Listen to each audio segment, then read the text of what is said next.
and welcome to this episode of CV Remote Solutions Master Series, where we address gaps and barriers to care for patients with implanted cardiac devices.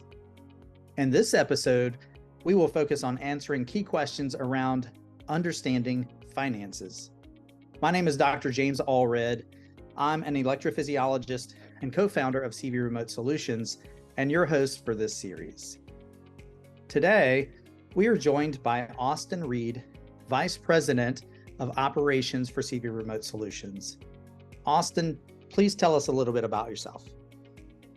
Hey, thanks for having me. So, again, as Dr. Allred said, my name is Austin Reed, and I'm the Vice President of Operations for CV Remote Solutions. And my background is in healthcare administration. I believe my path is somewhat relatable to most administrators. I knew I wanted to help people, but hands-on in human biology and invasive procedures was not the route for me. And so really just by understanding my core purpose, it brought me into the world of healthcare admin. And so I have a background in a bachelor's degree in healthcare administration. I earned my master's degree in business administration shortly after.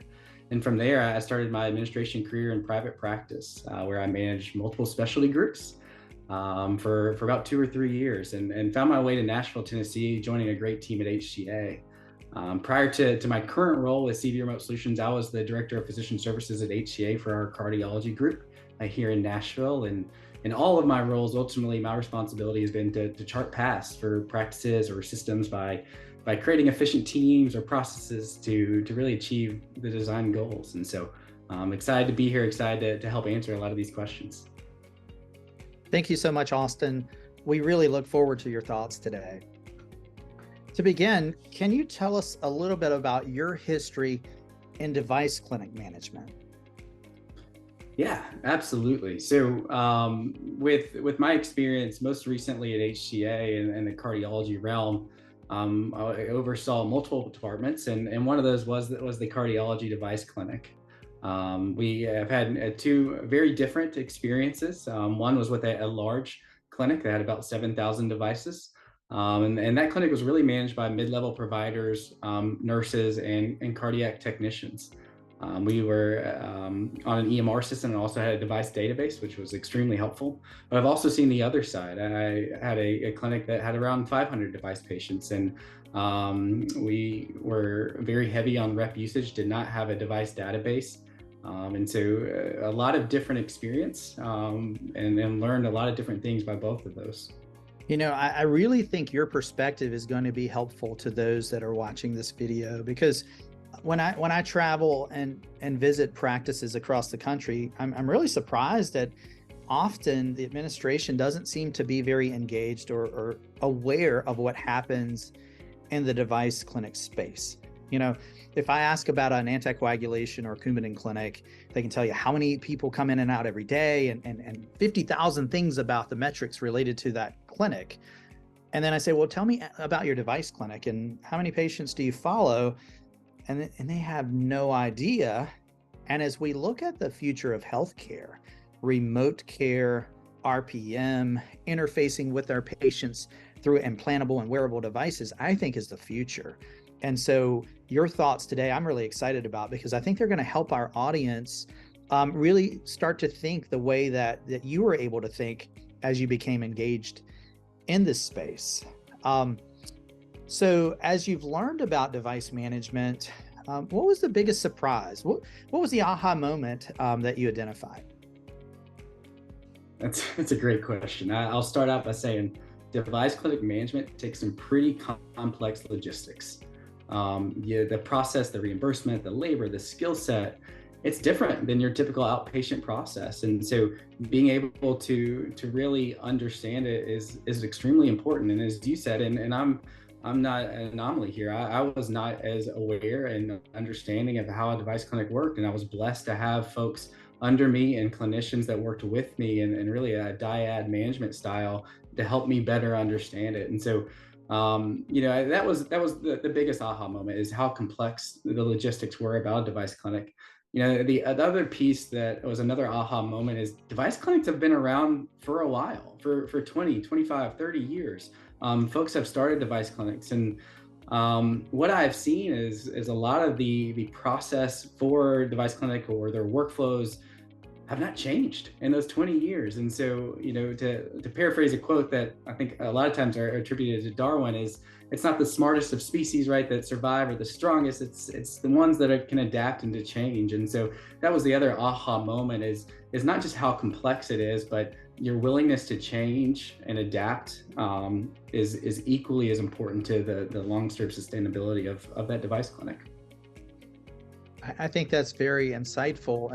And I think too, sometimes the aha moment is a little bit of a, wow, this isn't voodoo and isn't witchcraft or magic, because sometimes EP, even to an electrophysiologist, sometimes it feels a little bit foreign, right? Some of the things that we do. And so you being able to get in there and engage with your team, I think it sounds like very impactful for you in this journey.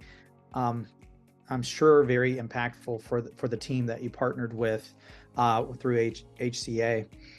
I see a lot of clinics where the device nurse recognizes the problems.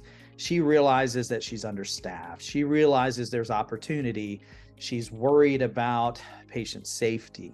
Things come to her, and she might go to her electrophysiologist. And frankly, we're often just very busy, and where our focus is on the next ablation tool set and other things. And so developing that relationship with administration is essential for this device nurse and her team. And so when you think about a successful device clinician interaction with management, asking for staffing, looking for outsourcing potentially, evaluating new tools and new processes, what are some of the things that made those interactions most successful?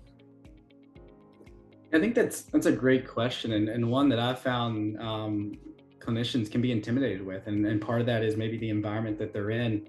There are really three things that come to mind. The most important thing is understand your clinic specific opportunity, right? So a lot of times our clinicians can feel what they need. They know what they need. Can't you just trust me? It's the ability to articulate that specific need is the most important. So a couple of things that come to mind with that one, right? Growing your business are you adding new providers? Is your implants growing week over week, month over month, annually? What does that look like? Are you experiencing higher turnover than normal? Are your employees working early, evenings, weekends? Do you have a backlog? Are there quality concerns? Not just did you miss something, but did you read that in a timely manner? And so, the first point I would make is understand that specific opportunity. The second one is collect the right data, right? Look at the trends, look at your teams. How many remotes are they reading per hour? What's your non-billable work? What's your alert burden? And then what's your missed growth opportunity, right? That comes with compliance, that comes with backlog. You don't have to be financially savvy to share that information, because you'll have enough business-oriented folks that get that actual data and can put numbers to it. But collecting the right data is equally as important. And the last thing that I'll mention under collecting the right data is look at the latest research that really validates the behaviors and the practices and the resources that are needed. And so, what comes to mind, and I know we mentioned this a lot at CV Remote Solutions, but it's extremely important, revolutionizing, is a time and motion study, right? That Amber Seiler, our co-founder and COO, and Laura Van Hill, our director of clinical operations, were directly involved in. There are other researchers out there, including that one, that can help validate the data that you're collecting. And then the last point I'll make with that is know when and where to discuss this topic with decision makers. So ask yourself if it's best to approach this topic during budget planning, whether it's the beginning or end of the fiscal year, right? Be smart about your strategy of having that conversation and try to understand what your company's structure is.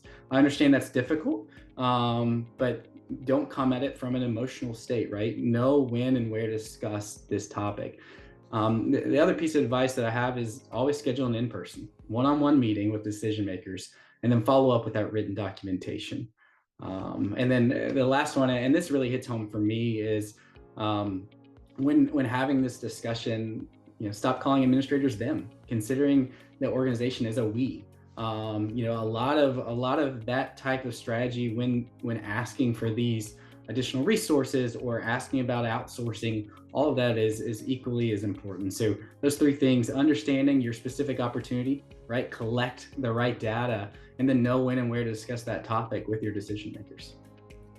I think that's such great advice. And within healthcare today, honestly, this last couple of minutes, we should probably share with, not just electrophysiology team members, but I mean, pulmonologists, neurologists, we all need that advice. Don't come a week after the budget has been set, right? With new asks. I mean, that's important. And partnering, right? I think sometimes bringing not just problems to administration, but maybe bringing some potential solutions along with those problems, I imagine could be sometimes helpful. As we think of the administrators that are watching this WebEx, knowing all that you do now about device clinic management, and you're following with our team, well over 80,000 devices, right? So a lot about this. Probably one of the world's experts from an administrative standpoint in this space. What is your advice to other administrators looking to optimize their staffing and processes for device clinic care? It's a great question. And really my advice is there are a lot of small details that need to be in place every single day for a device clinic to run and to remain financially viable. One example of such detail is just the determination of how many FTEs to run the device clinic, right? That's a question that's asked. But to answer that question relies on a number of variables, right? How many remotes are you doing per patient per year? What's your non-billable work percentage? What's your alert burden? What's your tools, systems that you have that your team has, right? And so, all of those questions, all those small details, I think you have to establish KPIs for your device clinic. You have KPIs for your business.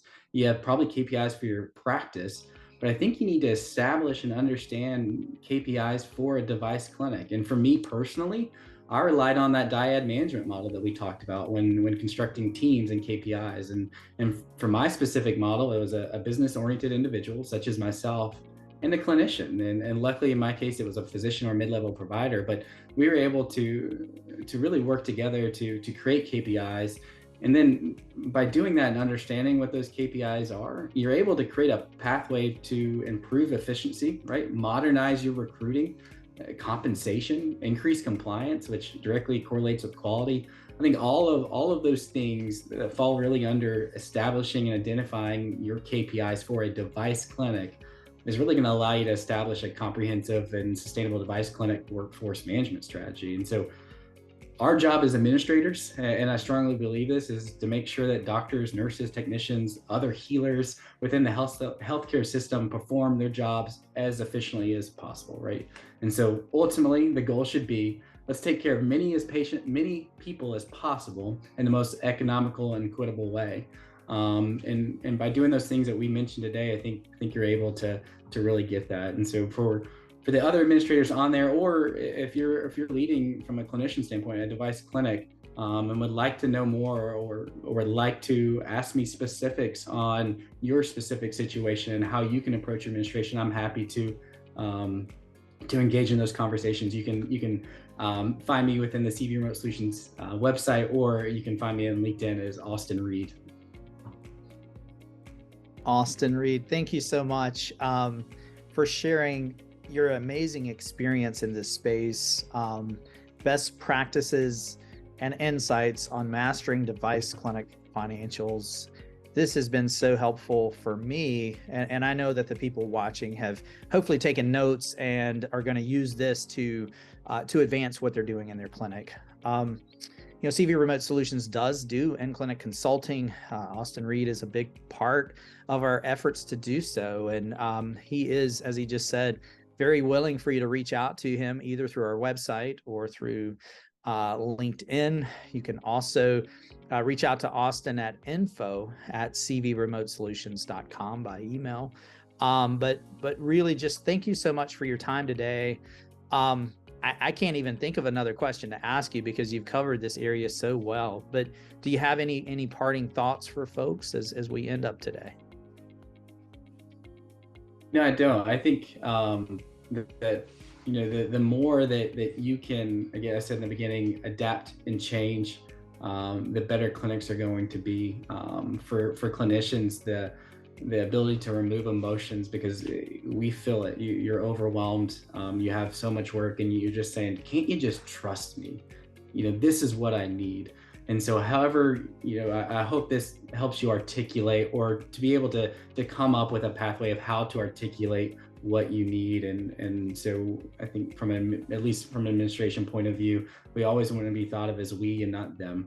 And for our job to really help the healers do their job most efficiently. And so this has been a great conversation, great questions, and I appreciate your time. Austin Reed, thank you so much. We really appreciate your help today. Thank you for joining us, and please come back to view the other episodes in the CV Remote Solutions Master Series. This series was produced through support from CV Remote Solutions.